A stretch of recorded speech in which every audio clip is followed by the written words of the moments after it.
Hello guys, कैसे हैं आप लोग। क्या है, आई होप कि आप सब लोग अच्छे से होंगे। आज का मेरा एक नया टॉपिक है जो कि फीवर से ही रिलेटेड है, जिसे हम टाइफाइड फीवर कहते हैं।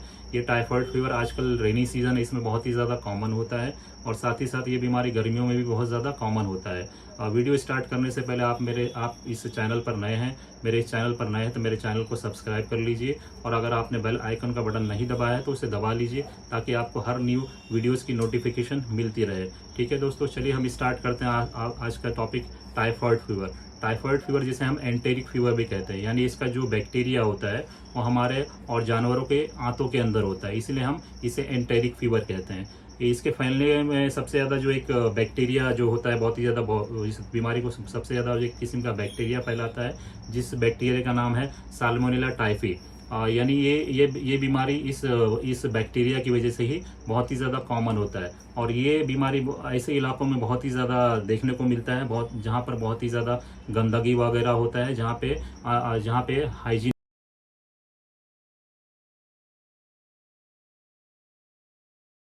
वगैरह मेंटेन करके नहीं रखा जाता है। और ये बीमारी बहुत ही ज़्यादा अनकॉमन यानी कि बहुत ही कम देखने में मिलता है, जहाँ पर साफ़ सफाई का बहुत ही ज़्यादा ख्याल रखा जाता है और ह्यूमन वेस्ट वगैरह को और अच्छे से डिस्पोज किया जाता है, यानी गंदगी वगैरह को हटा दिया जाता है, गंदगी यानी साफ़ सफाई का पूरा ख्याल रखा जाता है। ठीक है दोस्तों, अब इसमें हम देखेंगे कि जब ये बीमारी किसी को होता है तो इसमें सबसे पहले हमें कैसे पता चलेगा कि ये टाइफाइड फीवर है। ठीक है, तो टाइफाइड फीवर को हमें पता करने के लिए कुछ टेस्ट करना पड़ता है। ठीक है दोस्तों, तो इसमें टेस्ट में जो है इसका एक टाइफाइड एंटीजन टेस्ट भी होता है, जिसके ज़रिए हम मालूम कर सकते हैं कि उस पेशेंट को टाइफाइड हुआ है कि नहीं हुआ है। इसी तरह एक विडाल टेस्ट होता है, लेकिन विडाल टेस्ट जो होता है वो उसे हम ज़्यादा एक्यूरेट नहीं मानते हैं। यानी अगर विडाल पॉजिटिव आया है तो यानी विडाल अगर किसी का पॉजिटिव है तो हम ये नहीं कह सकते कि वो पेशेंट को टाइफाइड हुआ है, या फिर वो विडाल टेस्ट नेगेटिव है तो हम ये भी नहीं कह सकते हैं कि वो पेशेंट को विडाल यानी उसको टाइफाइड नहीं हुआ है। ठीक है, चलिए हम देखेंगे कि इसमें सबसे ज़्यादा इसका जो है कॉज क्या है, इसको फैलने का सबसे ज़्यादा कॉज क्या है। जैसा कि मैंने बताया है कि ये बीमारी ज़्यादातर बहुत ऐसे इलाकों में होता है जहाँ पे बहुत ही ज़्यादा गंदगी होती है। ठीक है, और इसको फैलने की वजह जो होती है कंटामिनेटेड वाटर यानी गंदा पानी, और जो होता है कंटामिनेटेड फूड यानी बहुत ही यानी ऐसे फल फ्रूट वगैरह इस्तेमाल करना, ऐसी सब्जियों का इस्तेमाल करना जिसको अच्छे से साफ़ नहीं किया गया हो और अच्छे से उसे पकाया ना गया हो। ठीक, यानी कच्चा खा लेते हैं लोग, तो ये बीमारी उन लोगों में बहुत ही ज़्यादा कॉमन होती है। ठीक है, अब इसमें दूसरा हम देखेंगे कि इसके अंदर साइन और सिम्टम्स क्या होती हैं। यानी जब ये बीमारी किसी को होता है, मोस्टली ये बीमारी दोस्तों जो होता है होने के यानी जब होगा तो उसके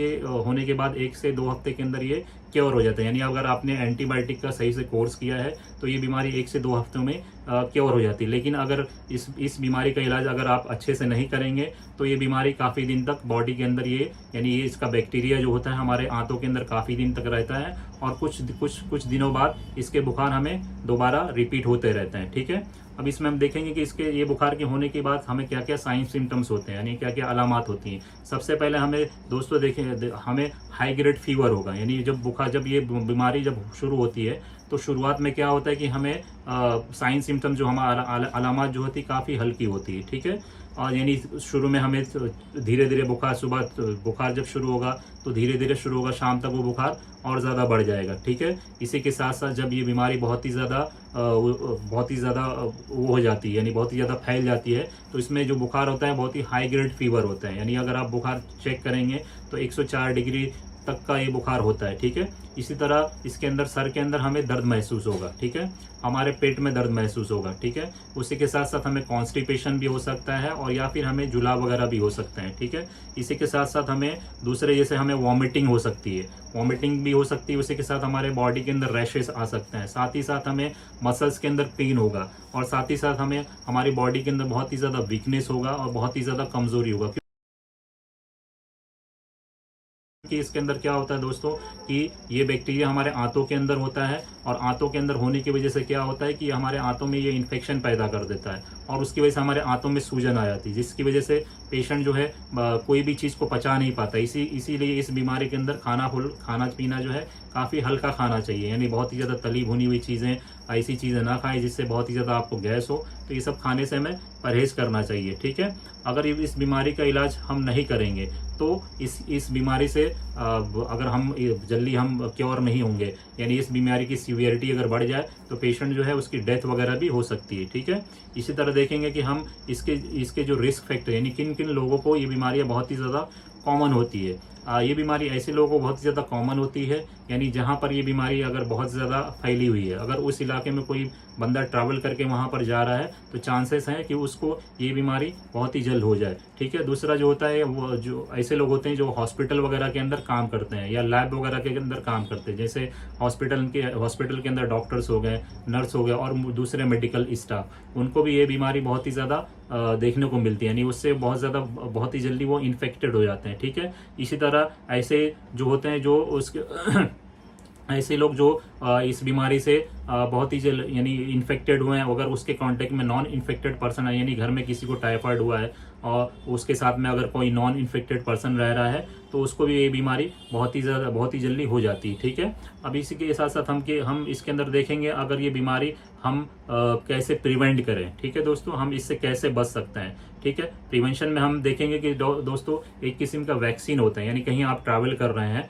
तो वहाँ उस एरिया में जाने से एक हफ्ते पहले उस वैक्सीन को ले लें, यानी वो वैक्सीन एक इंजेक्शन की शक्ल में भी आता है और वो वैक्सीन कैप्सूल के भी शक्ल में आता है। कैप्सूल जो होता है वो 4 दिन का कोर्स होता है, रोजाना एक गोली 4 दिन तक लेना पड़ता है। ठीक है दोस्तों, इसी तरह टॉयलेट जब वॉशरूम जाते हैं तो टॉयलेट जाने के बाद जब आए तो हाथ को अच्छे से कम 2 मिनट तक कोई हैंड सोप वगैरह से या फिर उससे साबुन वगैरह से उसे अच्छे से धोएं। ठीक है, उसी तरह ऐसे पानी का इस्तेमाल ना करें जो बहुत ही ज़्यादा कंटामिनेट है, यानी खुले पानी वगैरह का इस्तेमाल ना करें, पानी को हमेशा बॉईल करके पिएं। इसी तरह ऐसे फल फ्रूट ना खाएं जिसके अंदर जो कच्चे हों, जिसको पकाया ना गया हो, यानी ठीक है, यानी ऐसे फल फ्रूट का इस्तेमाल ना करें, कच्चे फल फ्रूट का इस्तेमाल ना करें जिसको साफ तरीके से धोया ना गया हो और अच्छे से पकाया ना गया हो। ठीक है, इसी तरह ऐसी चीज़ों का इस्तेमाल ना करें जिसमें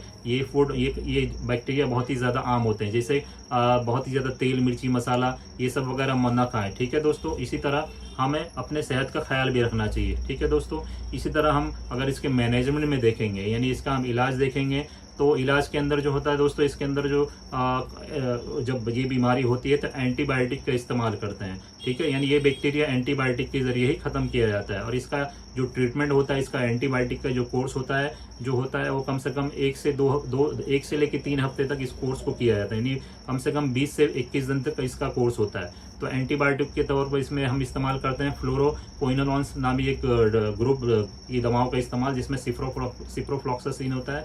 इसी तरह हम इसमें सेफेक्जिम का भी इस्तेमाल करते हैं, यानी सिफिलोस्प्रिन ग्रुप की जो दवाएं होती है उसको भी देते हैं, ये एक किस्म का एंटीबायोटिक होता है। इसी तरह इंजेक्टेबल में सेफ्ट्रियाक्सोन वगैरह होता है जो कि हॉस्पिटल वगैरह के अंदर, क्लिनिक के अंदर उसे IV या फिर IM दिया जाता है। ठीक है दोस्तों, तो आप लोगों को इस वीडियो में हर चीज़ क्लियर हो गई। अगर आपको ये वीडियो जो है अच्छा लगे तो इस वीडियो को ज़्यादा से ज़्यादा लाइक करें और शेयर भी करें, और अगर आपको कुछ मन में सवाल है या डाउट है तो मुझे कमेंट बॉक्स में इस टॉपिक से रिलेटेड तो मुझे कमेंट बॉक्स में कमेंट करके बताएं। ठीक है दोस्तों, मेरे वीडियो को ज़्यादा से ज़्यादा लाइक करें और शेयर भी करें, और मेरे वीडियोस को ज़्यादा से ज़्यादा सपोर्ट भी करें दोस्तों, मेरे चैनल को ज़्यादा से ज़्यादा सपोर्ट करें। चलिए दोस्तों, मिलते हैं नेक्स्ट वीडियो में, तब तक के लिए थैंक यू, गुड बाय।